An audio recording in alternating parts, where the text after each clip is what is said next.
Once again, I'm introducing a model to you that is not a ship on a channel that literally has ships in its name. Although, at least this time it is a watercraft. It's a German Type VII C/41 submarine. This is the most common type of submarine that was in service during World War II. So if I'm going to build something to represent the submarines of World War II, it makes sense that I build one of these submarines. This will be the next model that I build once I've completed the HMS Hood. The kit that I'll be building is from Revell.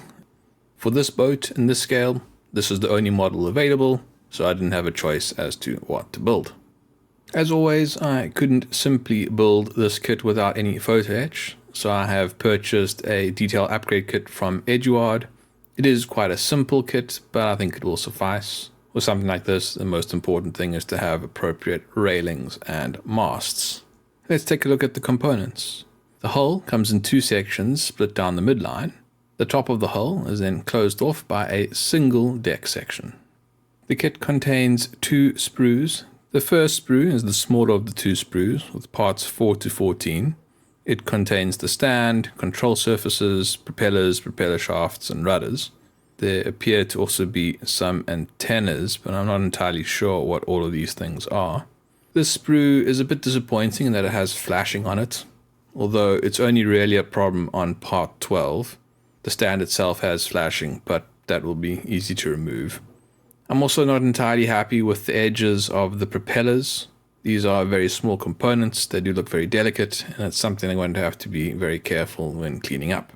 The second sprue is a lot better. It's a bigger sprue without any flashing, and it contains mostly the conning tower and some plastic handrails. I, of course, will be replacing the handrails with photo etch.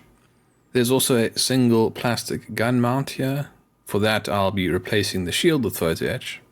The kit also provides you with a decal sheet so that you can build the model as either U998 or U1004. I will probably be printing my own decals because I think I'm going to build it as a different boat, one that has a far more elaborate camouflage pattern. But you're going to have to wait until I start building the model to find out what I have planned for that. Of course, there is also an instruction manual. The instruction manual is surprisingly large for such a small model. The first couple of pages seem to be just around safety, following which you have 2 pages dedicated to the paints required to build this little kit. The next 2 pages show the contents of the kit and the first 4 steps. Amazingly, for a change, it seems as though these first 4 steps are actually reasonable and that I will be starting the ship on step 1. Normally they tell you to put the hull together like step 40 or something. Now, I don't know if they got this right because they thought about a logical order in which to build the boat, or if it is just because this model is so simple they just fluked it and managed to get it right by accident. Nevertheless, we have some reasonable starting steps: put the hull together, put on the deck, put on some control surfaces, and install the propeller shafts and propellers. The next 2 pages show more control surfaces, rudders, the construction of the conning tower, then the installation of the conning tower, the construction of the guns, and the installation of those guns, along with the installation of hand railings and what I suppose is the periscope. It would make sense that that's a periscope and not an antenna of some variety. The next page contains the last of the assembly instructions. That is the installation of another periscope, or perhaps it is an antenna, I'm not sure, along with what looks like mostly plastic hand railing, of which I will be replacing with photo etch. The other page contains the painting guide for U998, and the back page of the manual contains the painting guide for U1004. That is the entirety of the plastic kit. It is very small. Moving on to the photo etch detail upgrade kit, it contains just this single fret.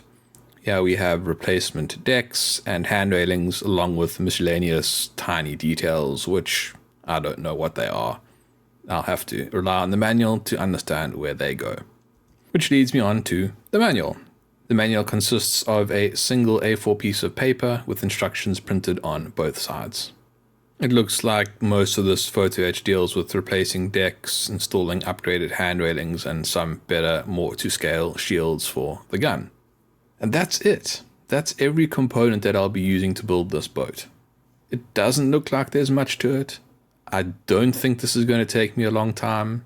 Even though this is a small and simple kit, I do think it'll be a nice addition to my collection. It'll help put the battleships into scale.